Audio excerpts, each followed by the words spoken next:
जय श्री कृष्णा।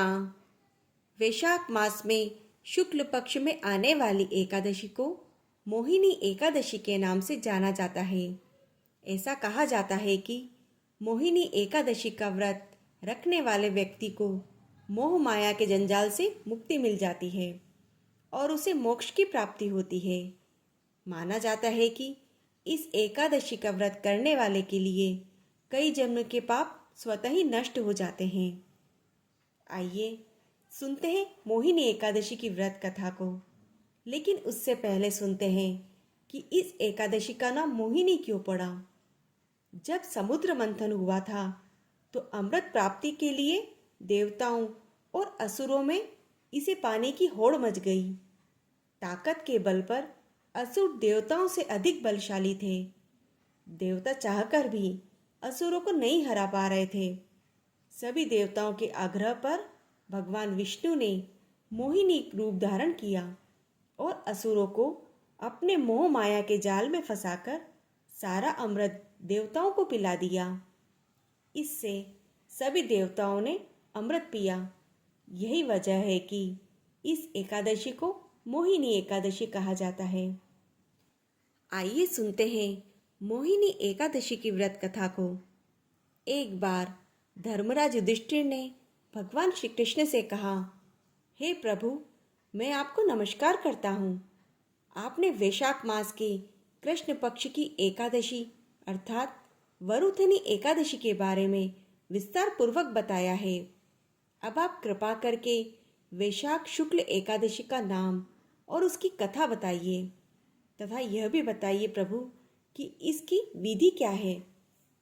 यह सुनकर भगवान श्री कृष्ण कहने लगे, हे धर्मराज, वैशाख मास के शुक्ल पक्ष की एकादशी को मोहिनी एकादशी के नाम से जाना जाता है।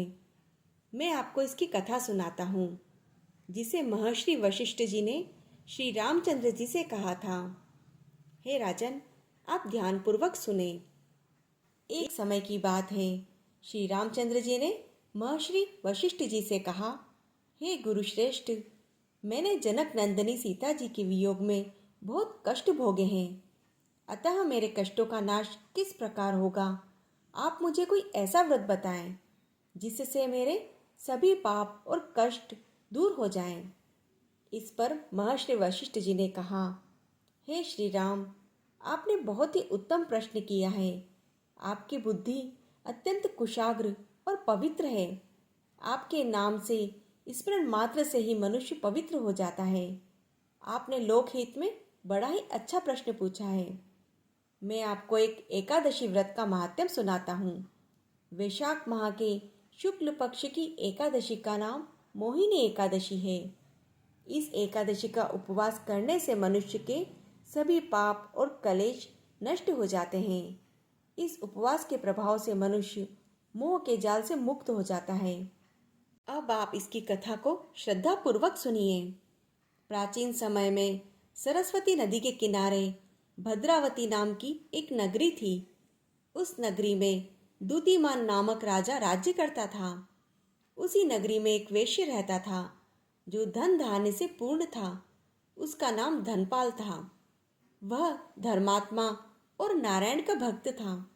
उसने नगर में अनेक भोजनालय, प्याऊ, कुएं, तालाब, धर्मशालाएं बनवाई। सड़कों के किनारे आम, जामुन, नीम आदि छायादार वृक्ष लगवाए। इस वेश्य के 5 बेटे थे, जिसमें सबसे बड़ा पुत्र पापी और दुष्ट था। वह वेश्याओं और दुष्टों की संगति करता था। इससे जो भी समय बचता उसे वह जुआ खेलने में लगा देता। वह महापापी पितर आदि को भी नहीं मानता और वेश्या दुराचारी मनुष्यों की संगति में रहकर जुआ खेलता और पर स्त्री के साथ भोग विलास करता, मद्य मांस का सेवन करता। इसी प्रकार अनेक कुकर्मों में वह अपने पिता के धन को नष्ट करता रहता था। इन्हीं कारणों से त्रस्त होकर पिता ने उसे घर से निकाल दिया। घर से बाहर निकलने के बाद वह अपने गहने कपड़े बेचकर अपना जीवन का निर्वाह करने लगा। जब सब कुछ नष्ट हो गया तो वेश्या और दुराचारी साथियों ने उसका साथ छोड़ दिया। अब वह भूखा प्यासा अति दुखी रहने लगा। कोई सहारा न देख चोरी करना सीख गया। एक बार जब वह पकड़ा गया तो वेश्या का पुत्र जानकर उसे चेतावनी देकर छोड़ दिया गया, लेकिन दूसरी बार फिर पकड़ में आ गया। राजा जी की आज्ञा से इस बार उसे कारागार में डाल दिया गया। कारागार में उसे बहुत दुख मिले। बाद में राजा ने उसे नगरी से निकल जाने को कहा। वह नगरी से निकलकर वन में चला गया। वहां पर वन पशु पक्षियों को मारकर खाने लगा। कुछ समय के पश्चात वह बहेलिया बन गया और धनुष बाण लेकर पशु पक्षियों को मारकर खाने लगा। एक दिन भूख प्यास से व्यथित होकर वह खाने की तलाश में घूमता हुआ कौंडिन्य ऋषि के आश्रम में पहुंच गया। उस समय वैशाख मास था और ऋषिवर गंगा स्नान करके आ रहे थे। उनके भीगे हुए वस्त्रों के छींटे उस पर पड़ने से उसे कुछ सद्बुद्धि प्राप्त हुई। वह कौंडिन्य मुनि से हाथ जोड़कर कहने लगा, हे मुनिवर, मैंने जीवन में बहुत पाप किए हैं। आप इन पापों से छूटने का कोई साधारण बिना धन का उपाय बताएं। उसके दीन वचन सुनकर मुनिवर ने प्रसन्न होकर कहा कि तुम वैशाख शुक्ल की मोहिनी एकादशी का व्रत करो। इससे अनेक जन्मों के किए हुए मेरु पर्वत के समान समस्त महापाप भी नष्ट हो जाते हैं। मुनि के वचन सुनकर वह बहुत प्रसन्न हुआ और उनके द्वारा बताई गई विधि के अनुसार उसने व्रत किया। हे राम, इस व्रत के प्रभाव से उसके सब पाप नष्ट हो गए और अंत में वह गरुड़ पर बैठकर विष्णु लोक को गया। इस व्रत से मोह आदि सब नष्ट हो जाते हैं। संसार में इस व्रत से श्रेष्ठ कोई अन्य व्रत नहीं है। इसके महात्म्य को पढ़ने से अथवा सुनने से भी 1000 गोदान का फल मिलता है।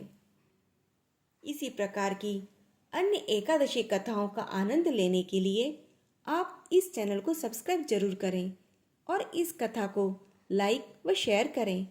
जय श्री कृष्ण।